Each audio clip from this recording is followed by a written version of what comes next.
बुंदापुर नाम का एक छोटा सा गांव था। वहां के खेतों में हर साल गेहूं, धान और मक्का की फसलें लहराया करती थी। उसी गांव में रघु नाम का एक साधारण किसान रहता था। मेहनती, ईमानदार, लेकिन थोड़ा अधीर स्वभाव का। रघु को हमेशा जल्दी फल पाने की आदत थी। वो खेत में बीज डालता और अगले ही दिन उम्मीद करता कि पौधे निकल आए। अगर कुछ दिन तक अंकुर नहीं दिखते तो वह निराश होकर कहता, लगता है इस साल की किस्मत ही खराब है। उसके पड़ोसी गणेश काका हमेशा मुस्कुराते हुए कहते, बेटा, धरती माँ को भी समय चाहिए। बीज को मिट्टी में गलकर ही पौधा बनना पड़ता है। धैर्य रख, तभी फल मिलेगा। पर रघु को ये सब बातें बस समझाने जैसी लगती थी। एक साल गांव में बहुत सूखा पड़ा। न बारिश हुई, न खेतों में हरियाली आई। रघु के धैर्य का बांध टूट गया। उसने गुस्से में आकर कहा, अब खेती नहीं करूंगा।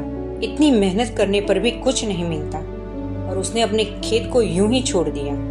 लेकिन गणेश काका हर सुबह उसी सूखी जमीन पर पानी का एक घड़ा छिड़कते, पेड़ों के नीचे छांव बनाते और मुस्कुराकर कहते, धरती कभी कर्ज नहीं रखती बेटा, बस थोड़ा सब्र चाहिए। महीनों बीत गए। एक दिन अचानक गांव में पहली बारिश हुई।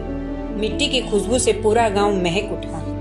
रघु ने देखा, जहां उसने खेती छोड़ी थी वहां तो बंजर जमीन थी, लेकिन गणेश काका के खेत में हरे भरे पौधे लहराने लगे थे। रघु भागा भागा उनके पास गया और बोला, काका, आपने तो चमत्कार कर दिया। गणेश काका मुस्कुराए, चमत्कार नहीं बेटा, ये धैर्य का फल है। अगर बीज पर भरोसा रखो तो वक्त खुद उसे अंकुर बनने का मौका देता है। रघु की आंखों में आंसू आ गए। उसने फिर से खेती शुरू की, लेकिन इस बार जल्दी नहीं, धैर्य के साथ। वक्त बीता और अगले साल उसके खेत में भी वही हरियाली छा गई जो उसने कभी सपने में देखी थी। वो दिन रघु की जिंदगी का सबसे बड़ा सबक बन गया। सच्ची मेहनत वो नहीं जो हर दिन काम करे, बल्कि वो है जो अपने काम के फल का इंतजार करने का धैर्य रखे। धैर्य कभी व्यर्थ नहीं जाता। बीज जितना गहराई में दबाया जाता है, उतना ही मजबूत होकर उगता है।